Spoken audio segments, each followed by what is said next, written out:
Good morning to you. This is Sunday morning, and we chatting again with the 365 days of purpose. And in these 365 days of spiritual purpose, I want to bring you to incline your ear to the Spirit of God so that you can understand how your purpose for each day is created in the Spirit, but together with you and God. Because if you put God first, that changes the spin on your entire day. So, in our 365 days, then each day you'll get a WhatsApp, which is happening at the moment. You'd find the attached journal page. Now, the attached journal page allows you to evaluate yourself, to set the purpose for the day, set the goals for the day, and then evaluate them at the end of the day.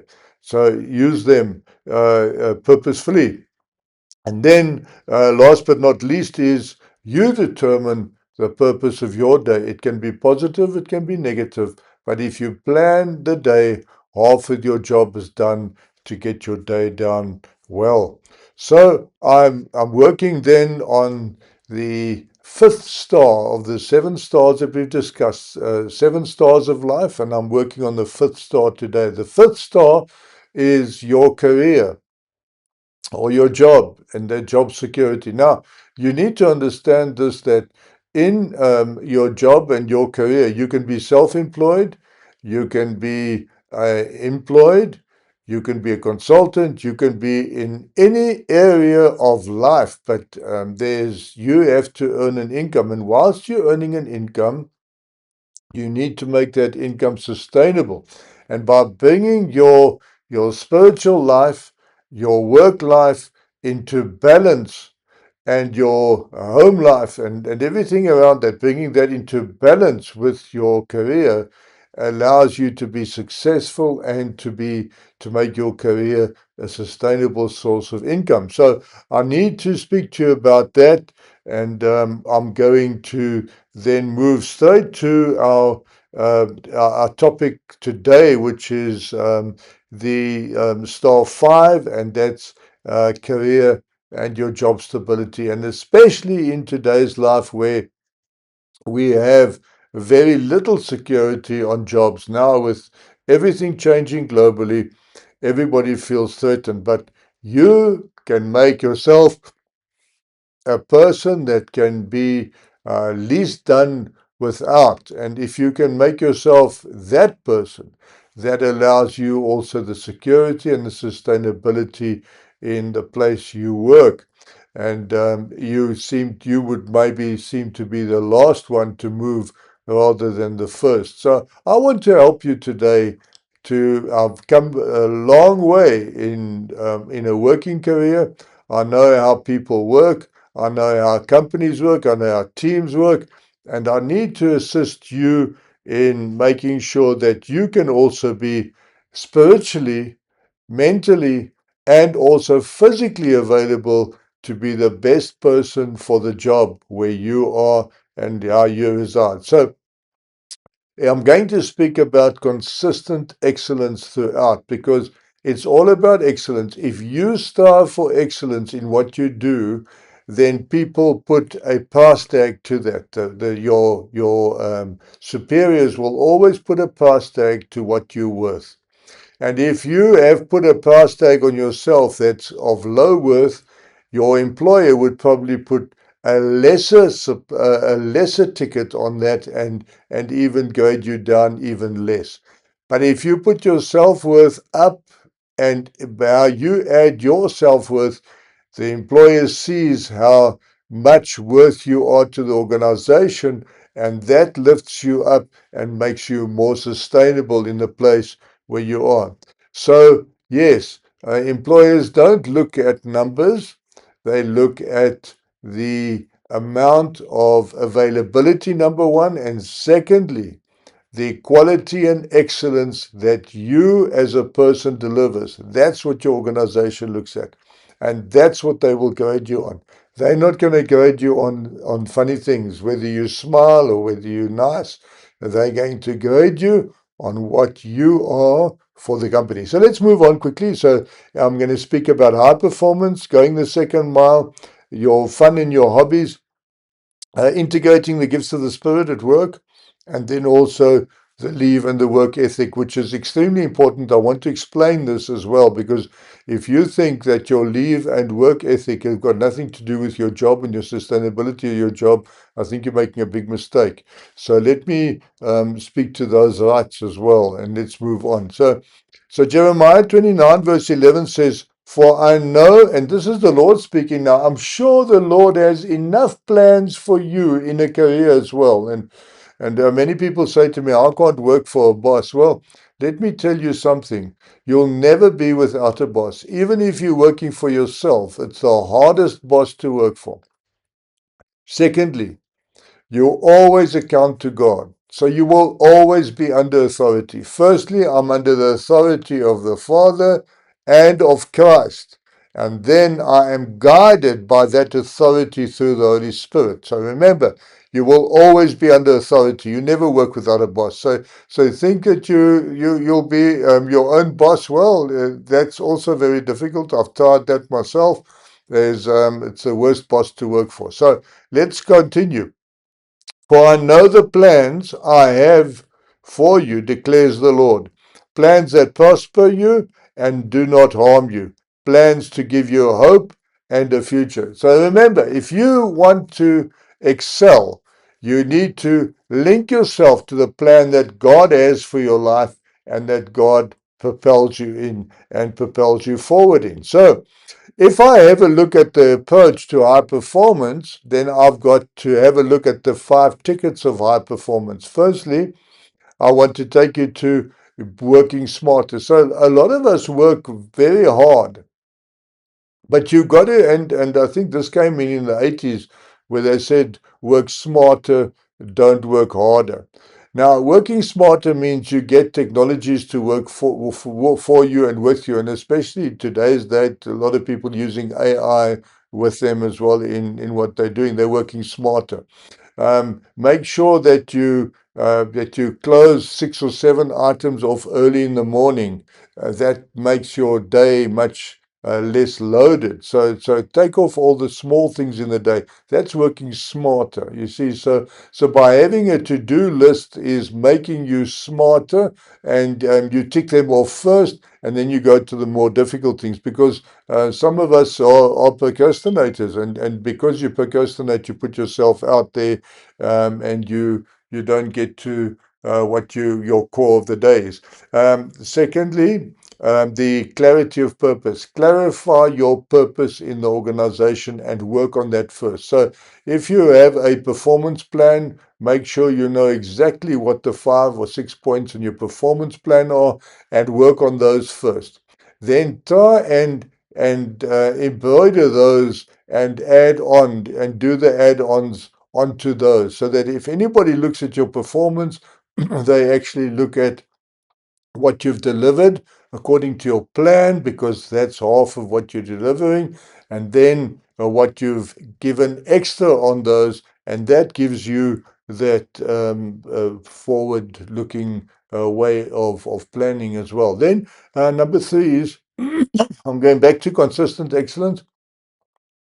Ensure that you do check your things. I remember years back, I was so busy, and my then supervisor came to me and he says, can't you just read your emails before you send them? You're sending good quality, but you're sending with mistakes. Just read them. And my comment was, you know what, I don't have time to do that. The person can just read the email as it. That's not excellent. You see, you need to just sit back and also see how you are presenting what you're sending to other people. Present it properly. I always say is I can take a simple meal, and I can share the simple meal with you in a very delicate way, and the appetizing way where you'd want to eat it. Then I can take those same foods and just slap it on a plate, and you would walk past it and you wouldn't want to eat it. You see, it's about how you present your work. It's about, and that must be excellent. Then you've got to go continuously. Always see how you can improve. So ask people for criticism. Now, criticism we all take in as negative. We shouldn't. Criticism is if somebody digs a hole in your plan, that's exactly what somebody else would have done outside. And you can maybe use that positive criticism to fix things before somebody else sees your mistakes outside. So always ask for inward criticism so that you can fix things and you can improve. And then you've got to have a character of resilience. So, in other words, you've always got to have a backup plan, and that backup plan must always be there. So, if something goes wrong, then you always have a backup plan. As a presenter, I've always realized that you go into your presentation and you get invited to present at a place. But go in with your own tools as well, so that if their tools fail, you can switch over to your own tools. So that's just a quick thing that I do, is when I go in as a presenter, I'll make sure that everything I'm armed with a backup, so that if anything fails on the equipment side of the host, then I can always fail over and make it work with my own stuff. So that's how you are resilient. You always put a backup in place for the work that you do. And I think that's something that you've got to remember. So when I go to Proverbs 22, verse 29, it says, do you see a man skilled in his work? And this could be a man or woman. He will stand before kings. He will not stand before obscure men. When you're skilled and you're really skilled, people call you in, and the headhunting starts where people actually try to find someone that's excellent in the skill that you have. And when you display that skill at an excellent level, people want to use your skill. They're not so interested in you, but they're interested in your skill. You must always remember that people don't go for your name as much as what they go for your skill. And if you have the skill, no matter how you look, no matter how you feel, all of those things do count, but your skill is what sells you. And it's if you up your skill, if you up your game, and you show people that you have a little more than somebody else that you're competing with has, you will get that job and you will be kept in that place and you will be seen as the unmissable person, the person that we can't do without. And then also you'll be called into high places to speak in many cases as well. This is the most important in any job security, going the second mile. The person in my employment, the person that doesn't want to go the second mile is the person that's only out first. Because it's the person that you have to depend on. You have to be able to phone a person at any time, and many people differ with me. But if there's an emergency and I need help, I need someone to be able to do and go with me the second mile, because I have to make things work. And then sometimes I might have to make things work late at night or early in the morning. I'm not speaking about unnecessary things, but I'm saying the second mile makes you the immiscible person.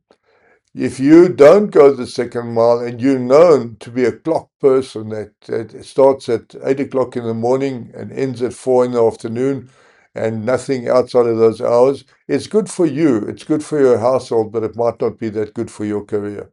So just give it some thought. If somebody has to phone you with an urgent matter and you turn them down and you keep on turning them down because it's outside of your working hours, it could be problematic and it could be a showstopper as far as your career is concerned. Just give that some thought as well. Then taking people into doing more than the minimum. You always have to do a little bit more than your minimum. You have to serve with willingness. And people must understand that when I give a call to have something done, there should be that willingness to make sure that what's going to be delivered is good. Then taking own initiative as well. Before your supervisor asks you for something, you should already have thought on what should be delivered. Or if a task is put on your table, the planning cycle belongs to you. And if you find better solutions, and you can put them forward. Now, all supervisors don't listen to your innovation and innovative ideas as well. And let's agree on that. But in many cases, if you would take what the supervisor wants and you add on just that little extra to increase the quality, that puts you in a better place, because then you're lifting the standard. And then, of course, once you lift standards, you're reflecting what? You're reflecting your character, and you're reflecting the purpose that you've been put in place for. So then 2 Timothy 2 verse 15 says, study to show yourself approved unto God, a workman or workwoman that needs not to be ashamed, rightly dividing the word of truth. Now, this is a very spiritual scripture, but it can also be implemented in the workplace. Always be truthful in what you do in your workplace. Always study the truth. Always come out with the truth, because if people see that you are truthful, they will see you they will depend on your truth, and you become dependable. And as you become more dependable, people then honor you in your way, because you are the person that's honest, upfront, and gives what is expected. So then, if we go to bringing fun and hobbies, and I've always said this, now I speak with and I work with PhD students as well. I work with corporate people, and I always say that when you go to work, you must go to work to have fun. That's number one. You must enjoy what you're doing. When I speak to PhD students, I first ask them, how does your whole job cycle and everything relate to this? I've always said that I want to study what's fun for me. I don't want to study what somebody has told me to study. I want to go and study what is fun for my mind, what stimulates me and makes me happy. Because if you study that and you bring your fun and your hobbies around that, then you're kind of unifying yourself with your surroundings. And that makes you very compatible as well with your job. Your hobbies fit into your job, your fun fits in there, and that. And yes, you do use your hobbies and your fun for your switch off time. But if they do compare with one another, that means you are putting extra capabilities into your job area. So something that you can think about and see how you can work around that. You see, you need to also then build a healthy moment of refreshment into your routine. So, building healthy moments of refreshment into the routine as well. How do I think differently? And how do I put the fun back into the place where I have to spend 8 hours a day, 5 days a week at least? And how do I put fun into that place? Ensure that you can do that. Then create rational connections through shared interests. Also find out people that are interested in what you're doing, because those shared interests actually highlight what you're doing, build and refreshes it, and also puts and ups the standards as well, because now you are benchmarking with people that have got the same mindset as you or busy with the same things. And then you can apply a hobby-based strength to your job performance. In other words, I come in here because I'm interested in doing it. I do this at the best, and this is actually my hobby. So my job and my hobby are linked and interlinked. And then what I experience in my hobby, I bring over to my job. I make it more fun. I make it more presentable, and I become a more pleasant person in the workplace. And number five is keep fun purposeful and balanced. Always put some fun into your workplace, but keep it balanced. Know where to have your fun and know where to be very professional. And you've got to bring that into what you're doing. So you can also measure yourself on all of these 1 to 5s in the measuring part that I've got there. You see there's little bubbles there. In each of these quadrants, it's 1 to 5. Measure yourself, mark yourself, and I think it's quite important that if you give yourself a 1 to 5 on each of these topics, A, B, or C, or D. I'm moving on to Ecclesiastes 3, verse 13. That every man should eat and drink and enjoy the good of all his labor. It is the gift of God. God wants you to enjoy what you've done, and He wants you to enjoy your day as well. Don't make your day a bad place. Make your day a good place so that you can bring the good back home as well in the evening, and that you can enjoy and also have your family enjoy your career with you. That is important, to take your family with you. I want to go to D, which is taking the gifts of the Spirit to the workplace. And I think that's important as well, because people have to work with you, they have to communicate with you. And it's in that communication, if you get irritated quickly or all of these things, these are all the gifts of the Spirit. And by strengthening the gifts of the Spirit, you're taking something to the workplace which somebody else doesn't have. And by taking the gifts of the Spirit to the workplace, I want to start with the first one, is it brings wisdom to the complex situation. So when I've got the gifts of the Spirit, and remember, if I've got patience, self-control, all of those things in place, then that brings a different viewpoint. It allows also for different viewpoints in conversation and debates. And if I can bring my point through on in conversation and debates in a very spiritual manner, and I've prayed it through, I'm going to have success. Number two is it strengthens my service to others, because if I bring the fruit of the Spirit in, I'll read you the fruit of the Spirit, but I just want to say to you that the fruit of the Spirit actually rubs off on everybody else. So if you want to be an influencer, take the fruit of the Spirit to the workplace, because that is the best influence you can have. Number three is to improve the problem-solving discernments as well. So a part of all these fruits of the Spirit, if you bring them all in, you'd be able to have the gift also, the gift of the Holy Spirit, which is discernment. You can discern between what is right and wrong for the job that you're busy with, and or for the task that's at hand.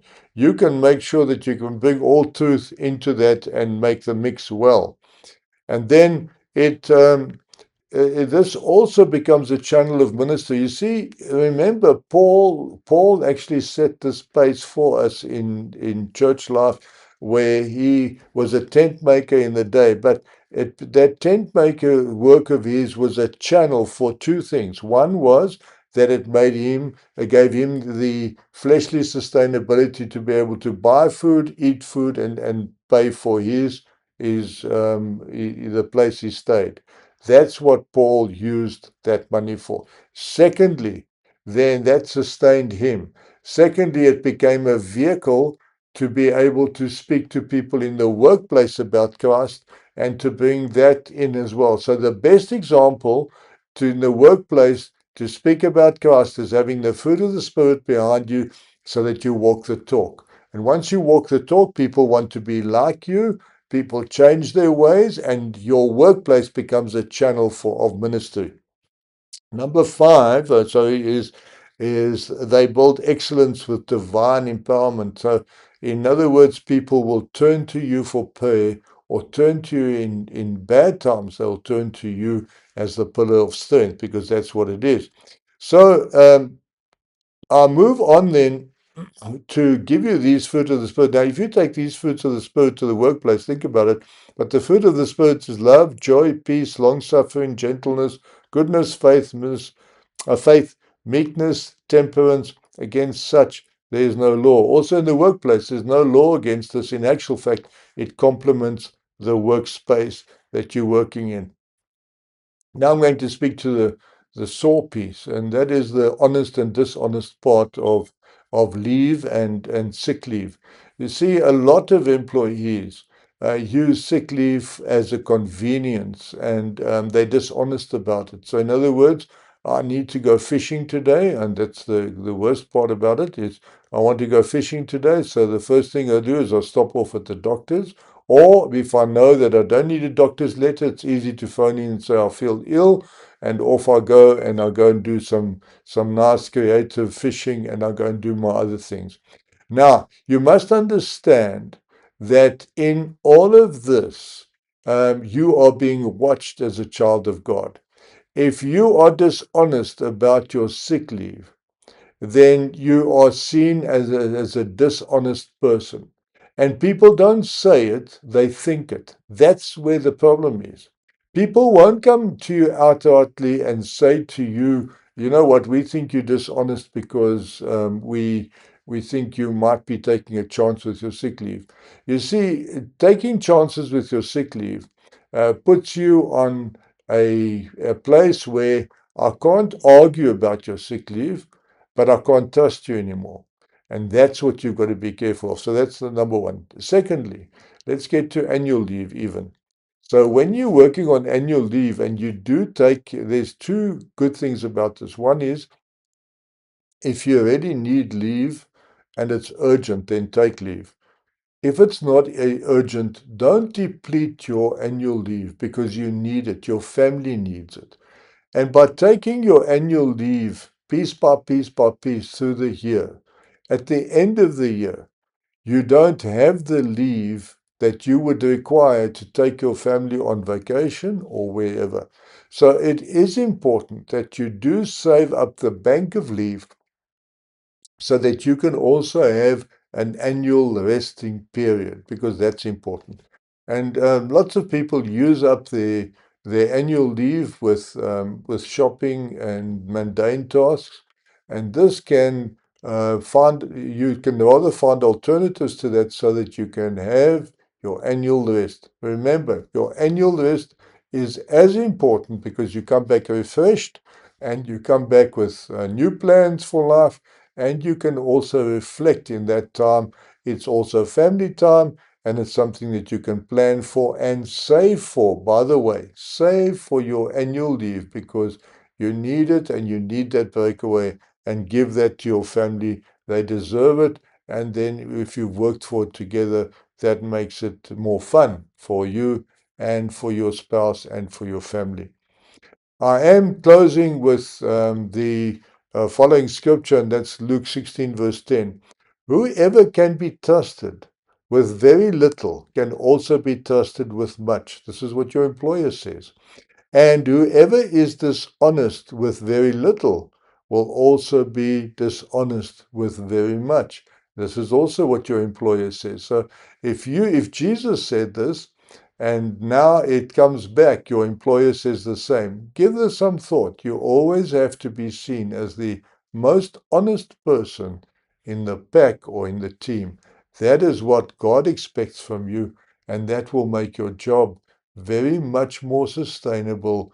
As far as I hope that this taught you a little bit about your workplace, and I spoke to that. So our 7 stars that we worked through, firstly we worked through self-care, our spiritual growth, marriage and family relationships. Last week we spoke about financial stability. Today we spoke about your career and your job stability. Next week, invite anybody in. I think everybody has some kind of habits, even if it's biting your nails, it's a habit. If anybody who wants to kick habits, it's personal habits. These habits can range from very small to very extreme. It can be addictions. But if you want to kick habits, let's speak next week. So get everybody in who wants to kick habits. Let's speak to them next week.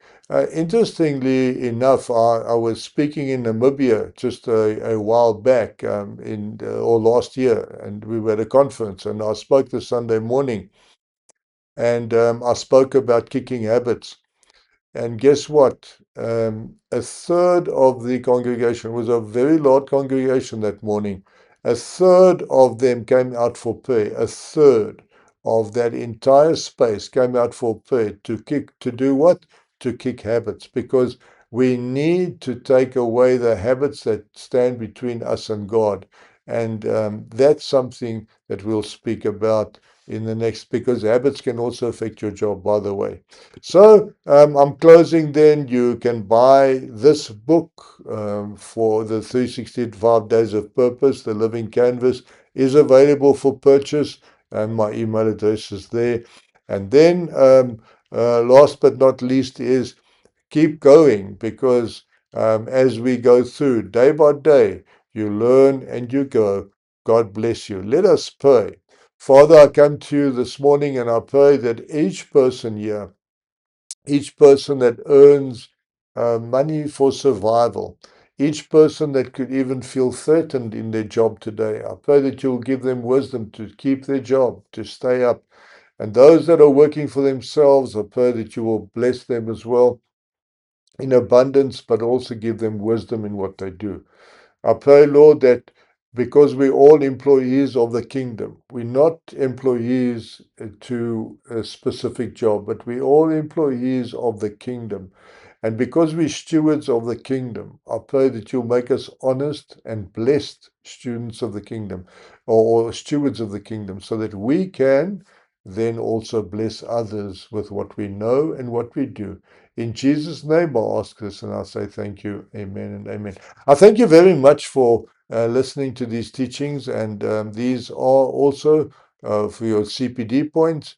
You can use them, and God bless you in everything that you do. I'm looking forward to seeing you next week in everything. God bless you. Goodbye.